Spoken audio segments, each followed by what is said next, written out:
Bienvenidos a nuestra sesión virtual de Sistemas Jurídicos Contemporáneos. En esta ocasión, Ebony Pashukanis, concretamente, teoría del Estado marxista.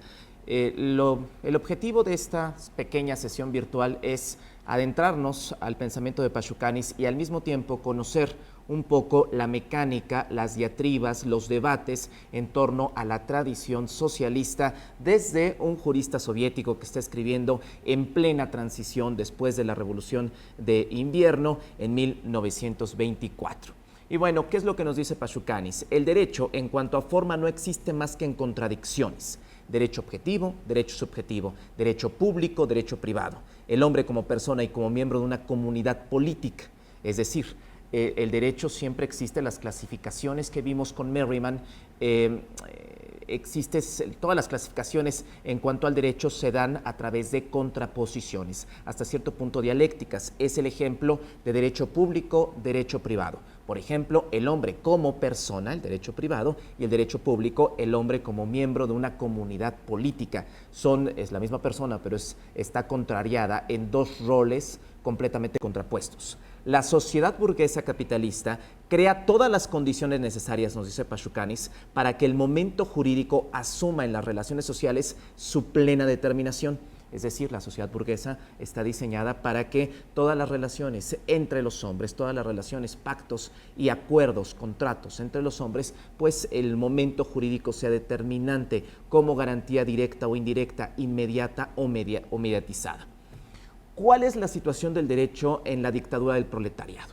Sabemos que se tiene que instalar la dictadura del proletariado, el gran debate de la tradición socialista, pero bueno, ¿qué vamos a hacer con el derecho? Si esta dictadura del proletariado es una forma de Estado transitoria que supone su desaparición, entonces, ¿qué va a pasar en ese momento de transición con la situación del derecho? El derecho resulta de un sistema social en el que los medios de producción pertenecen a toda la sociedad y en el que los productores no intercambian sus productos. La relación de mercado está enteramente sustituida por una relación de organización de forma que el trabajo transformado en productos, de acuerdo a la idea de Marx, no aparece como valor de esos productos, como una propiedad poseída por ellos. Los trabajos individuales no operan más como partes constitutivas del trabajo total mediante un proceso indirecto, sino de modo absolutamente directo. ¿A qué viene esta determinación?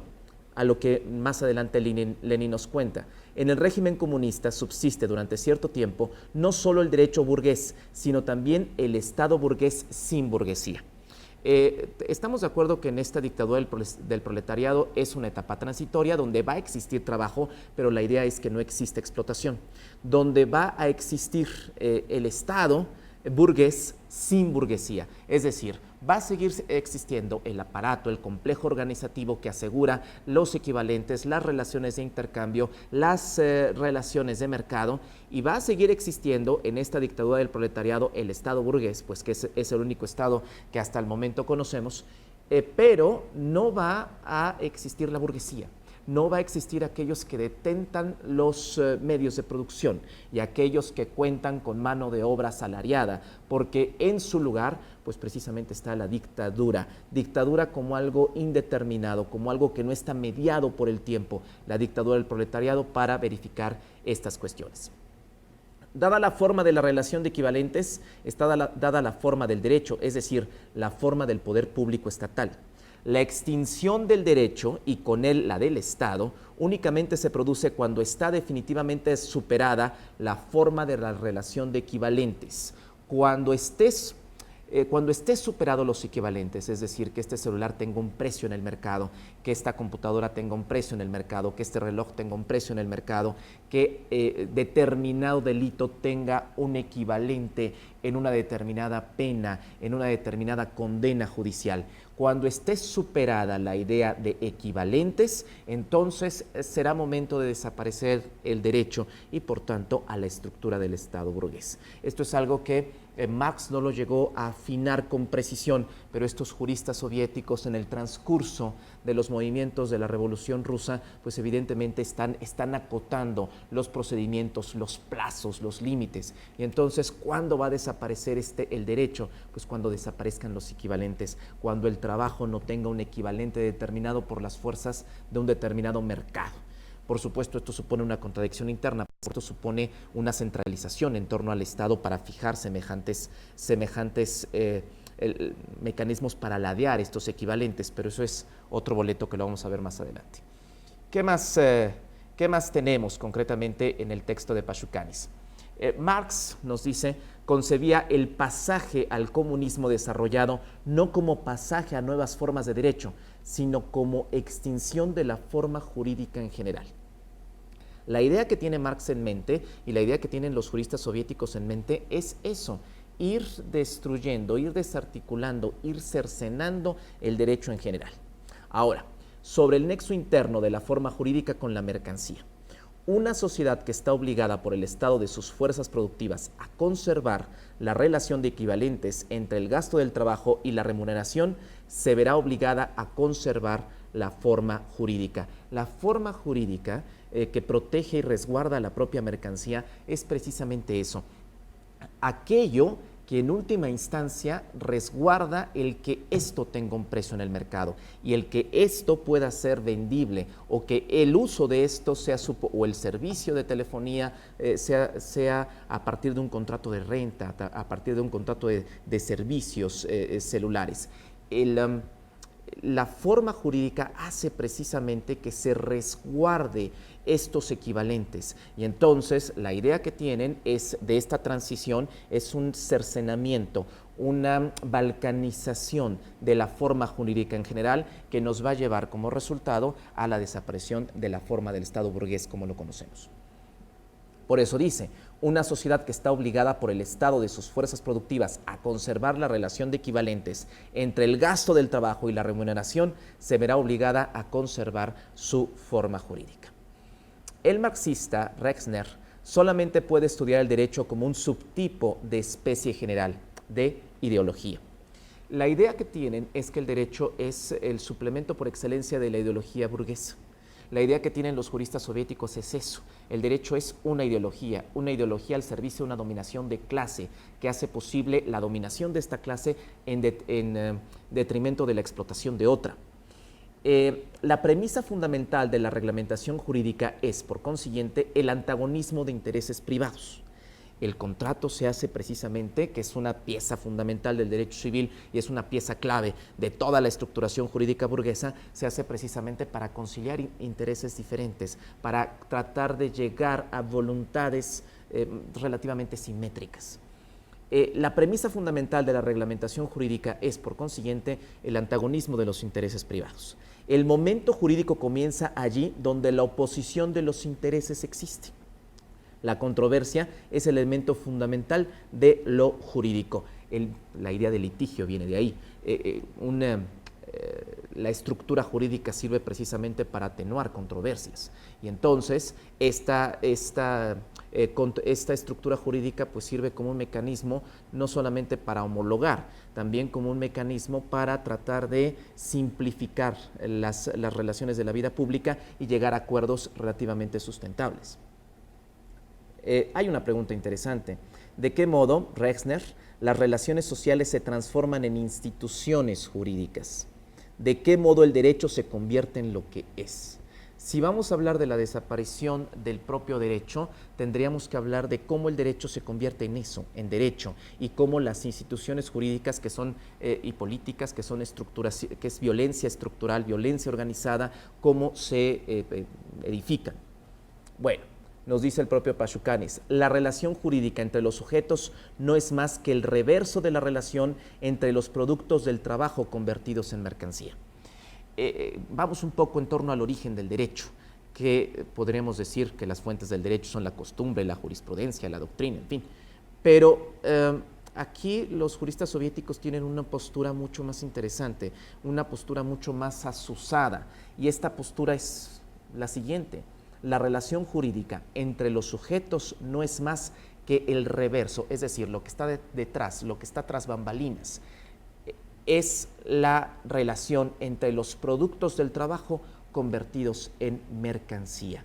El origen del derecho es la producción y por tanto el espacio por excelencia que preserva este derecho y esta relación de carácter jurídica, pues no es la relación como lo veíamos con lecturas anteriores con Stucca entre personas, sino entre cosas, pero las cosas no se pueden vincular excepto a través de las personas. En consecuencia, el mercado es el espacio a partir del cual protege por excelencia el espacio sine qua non de protección de la esfera jurídica. El mercado, y esta es la crítica que lanzan los juristas soviéticos de tipo socialista, el mercado, no la persona humana. ¿Qué más tenemos? El derecho está establecido no a partir de la abstracción de los casos observados, sino mediante una deducción a partir de una regla establecida por alguien.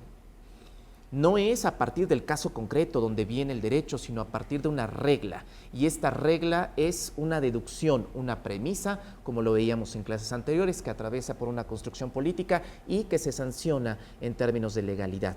Y que su aspiración es tener legitimidad en un complejo social.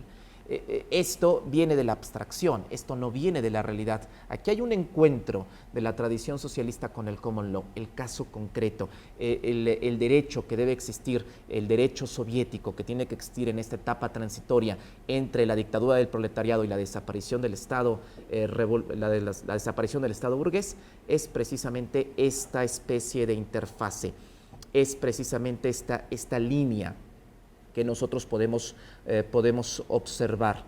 Y esta línea es la siguiente: el derecho está establecido no a partir de la abstracción de los casos observados, sino mediante una deducción a partir de una regla establecida por alguien.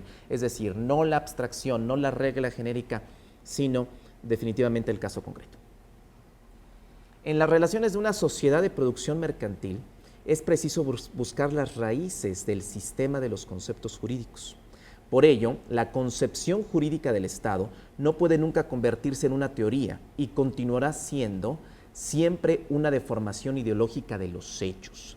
Si seguimos hablando, si seguimos estructurando a partir de líneas generales, lo que vamos a tener es una deformación de los hechos y de la realidad. Aquí se acerca, insisto, la tradición socialista al common law porque parte o intenta partir, o su aspiración es partir de casos concretos. La relación jurídica está engendrada directamente por las relaciones materiales de producción que existen entre los hombres. No es necesario partir del concepto de norma como mandato autoritario externo para analizar la relación jurídica en su forma más simple. Es suficiente con fundamentar el análisis sobre una relación jurídica cuyo contenido está dado por la relación económica misma, lo que decíamos hace un momento, el mercado como el espacio de protección idóneo, como el espacio esencial y vital de la esfera de lo jurídico. El fin en sí del orden jurídico no es más que la circulación de mercancías y la seguridad en torno a la circulación de las mercancías. Y se distingue de toda otra especie de orden social por estar conectado con sujetos privados aislados.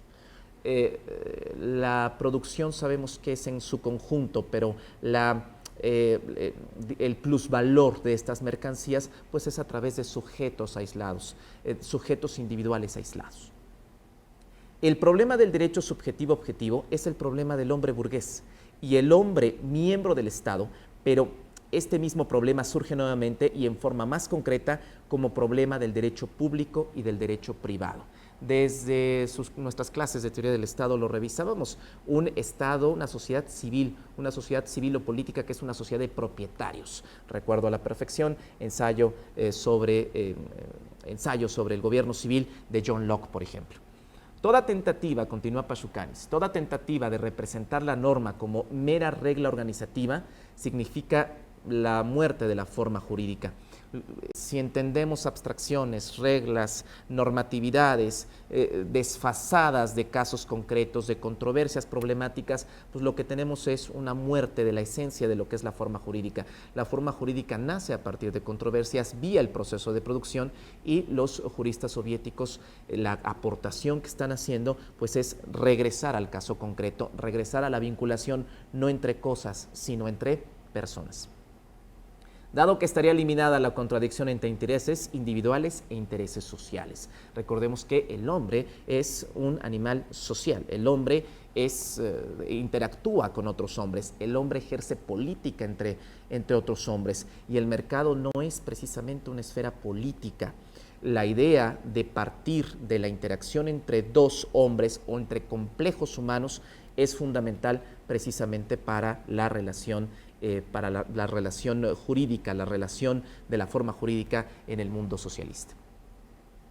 ¿Cuál es el rasgo característico de la sociedad burguesa?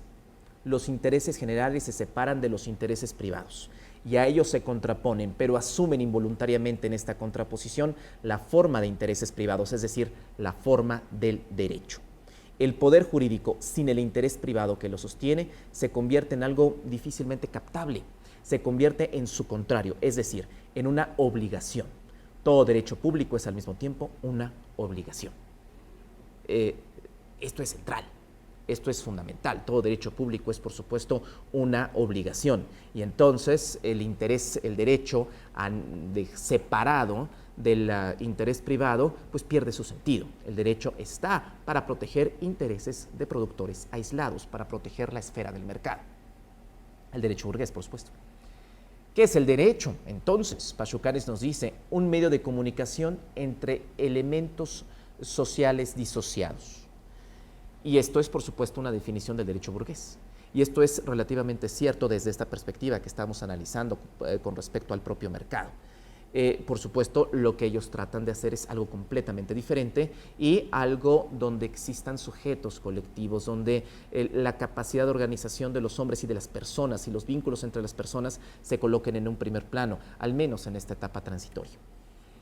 La competencia que reina en el mundo burgués no permite ninguna posibilidad de enlazar el poder político con el empresario individual. Los teóricos del derecho natural que fundamentaron su teoría del poder sobre la idea de la comunidad de personas independientes no hicieron más que desarrollar bajo diferentes matices la idea de un poder que enlaza entre sí a los poseedores de mercancías independientes. Si nosotros recordamos las teorías contractualistas de cómo los hombres no están en una comunidad, sino están disgregados para comportar y para constituir una comunidad. Es interesante que la concepción de hombres aislados pues evidentemente coloca en primer plano las mercancías y no podría colocar en primer plano otro tipo de relaciones de carácter mucho más sociales y mucho más auténticas. Y como se colocan mercancías, productos en la esfera del mercado, pues es muy fácil regir y establecer órdenes con abstracciones, con leyes que no tienen fundamento en controversias reales, en casos concretos. ¿Qué más tenemos con respecto a Pachucanes? El Estado de Derecho es un espejismo, pero un espejismo que es muy conveniente para la burguesía, porque hace las veces de una ideología religiosa moderna y oculta la dominación de la burguesía a los ojos de las masas. La autoridad como voluntad general, como autoridad del derecho, se realiza en la sociedad burguesa en la medida en que ésta se estructura como mercado. ¿Por qué es un misticismo? Porque el Estado de Derecho, si parte de abstracciones, entonces las abstracciones pueden ser cualquier cosa. Y entonces puede estar lleno de cualquier tipo de contenido que no tenga que ver exactamente con una realidad o mejor aún con una estructura de necesidad, para utilizar expresiones hegelianas. En consecuencia, el Estado de Derecho es un misticismo, es una construcción de la clase burguesa pero esta construcción es una construcción instrumental que tiene por objeto establecer intereses concretos por parte de la clase dominante. Y entonces, esto es central, porque entonces se puede sancionar negativamente a partir de la estructura del Estado de Derecho cualquier cosa. Por ejemplo, una de las primeras cosas que hizo el Estado burgués cuando los trabajadores incurrieron en la vida pública es prohibir las manifestaciones, prohibir las huelgas. El tema de qué huelgas son legítimas o no. Walter Benjamin, en una crítica de la violencia, tiene reflexiones maravillosas. Bajo qué tamices pasa una huelga legítima y una que no es legítima, pues bajo los tamices del Estado de Derecho. ¿Y qué hay detrás del Estado de Derecho? Pues por supuesto los intereses de la clase burguesa, los intereses de la clase dominante. Sobre el Estado de Derecho burgués como la violencia de una clase sobre otra, que esto es central, la violencia de la clase dominante sobre otra. El Estado de Derecho es eso, esto es Marx prácticamente, el instrumento de violencia de una clase sobre otra, de control y dominación de una clase sobre otra, de explotación. De todas las clases de derecho, el derecho penal tiene el poder de agredir a la personalidad individual lo más directa y brutalmente posible. Si bien es cierto, el derecho mercantil, el derecho civil, el derecho fiscal son esferas que resguardan las estructuras del mercado y de la producción, de la industria y del comercio, hay un instrumento sine qua non que tiene la capacidad de agredir de manera mucho más directa, de manera mucho más sensata, y ese instrumento es el derecho penal. De todas las clases de derecho, el derecho penal tiene el poder de agredir a la personalidad individual lo más directa y brutalmente posible. Aunque la pena continúa conservando el carácter de un equivalente, no está unida al perjuicio producido por la víctima, sino que adquiere una significación superior abstracta. El encarcelamiento, cuando hablamos de secuestro, cuando hablamos de mutilación, cuando hablamos de feminicidio, cuando hablamos de cualquier tipo de carácter penal, es la condena, es la supresión de la libertad, el encarcelamiento. Ese es un equivalente. Y entonces ahora entendemos con mayor fuerza lo que quiere decir Pashukanis cuando dice que el Estado burgués desaparecerá cuando desaparezcan los equivalentes, no solamente con respecto al precio del producto y de la producción, sino también con respecto a los lineamientos del derecho penal. Es decir, de que la comisión de un delito incurra en un equivalente. ¿Y cuál es el equivalente? La supresión de la libertad.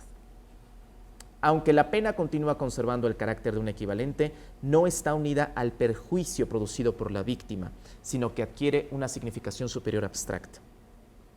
Desde un punto de vista puramente sociológico, la burguesía mantiene y asegura su dominación de clase con su sistema de derecho penal, oprimiendo a las clases explotadas. La jurisdicción penal del Estado burgués es un terrorismo de clase organizado que no se diferencia más que hasta cierto punto de las llamadas medidas excepcionales utilizadas durante la Guerra Civil. La sociedad en su conjunto no existe sino en la imaginación de los juristas. No existe más que clases que tienen intereses contradictorios. Todo sistema histórico determinado de política penal lleva la marca de los intereses de clase que lo ha realizado. La burguesía capitalista, apenas, lo que comentábamos hace un momento, apenas había acabado de surgir, declaró delito las asociaciones de los trabajadores. No solamente era delito hacer huelga, también que los trabajadores pudiesen asociar. Por eso es una construcción mitológica, nos dice Pashukanis, el Estado de Derecho de carácter burgués. Y entonces podemos ver dentro del sistema penal y dentro de las sanciones los intereses más profundos, los intereses más acuciosos de esta clase dominante para pues explotar, por supuesto, a los trabajadores. Estas son algunas de las reflexiones más importantes que nos lanza Pashukanis. Y entonces, más adelante nos dice Pashukanis ya en una diapositiva final. La denominación misma del derecho penal pierde toda su significación si este principio de relación de equivalentes desaparece.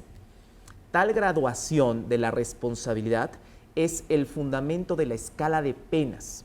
Si reemplazamos la pena por un concepto jurídicamente neutral, que esta es la gran propuesta penal del derecho soviético, reemplazar las penas por un concepto diferente, médico-pedagógico, nos dicen, se llega a resultados completamente diferentes. Es decir, si reemplazamos la pena por un concepto jurídicamente neutral, médico-pedagógico, se llega a resultados completamente diferentes. La privación de la libertad por un tiempo determinado a consecuencia de la sentencia del tribunal es la forma específica en la cual el derecho penal moderno realiza el principio de reparación equivalente. ¿De qué se trata? De sustituir este equivalente. ¿Por qué? La pena y por tanto la privación de la libertad. ¿Por qué? Por un concepto jurídicamente neutral. Llaman ellos médico-pedagógico. ¿A qué se refieren? Lo que se están refiriendo es que el concepto, que son las tres, digamos que columnas vertebrales del derecho penal, culpabilidad, delito y pena, son obstáculos para la construcción del socialismo. ¿Y por qué son obstáculos para la construcción del socialismo? Porque en la medida en que exista culpabilidad, delito y pena, en esa medida el Estado seguirá ejerciendo su control y la clase dominante que lo alberga seguirá ejerciendo su control sobre los desprotegidos, sobre los proletarios. Mientras que la forma de mercancía y la forma jurídica que deriva de la misma continúen imprimiendo su sello en la sociedad, la idea de que la gravedad de cada delito puede ser pesada y expresada en meses o en años de encarcelamiento conservará en la práctica judicial su fuerza y su significación reales. En efecto, culpabilidad, delito y pena son obstáculos para la construcción del socialismo y para la desaparición del Estado burgués como lo conocemos. El Código Penal, por ejemplo, de la República Socialista Federal Soviética Rusa de 1922 excluye el concepto de culpabilidad. La legislación penal de la URSS reemplaza el término pena por la denominación de medida de defensa social de carácter judicial correctivo. No es lo mismo pena que una medida de defensa social de carácter judicial correctivo. No se trata de una simple sustitución de un concepto por otro. ¿Qué representa, nos dice Stuka, en 3 preguntas termina esta exposición? ¿Qué representa la distinción hecha entre dolo y culpa, a no ser una graduación de la culpabilidad? Es decir, si desarticulamos la culpabilidad de los esquemas jurídicos normativos, entonces no podría haber distinción entre dolo y culpa, agravantes, atenuantes. ¿Qué significa el concepto de imputabilidad si el concepto de culpabilidad no existe, por ejemplo? ¿Y para qué un código penal si solo existen medidas de defensa social?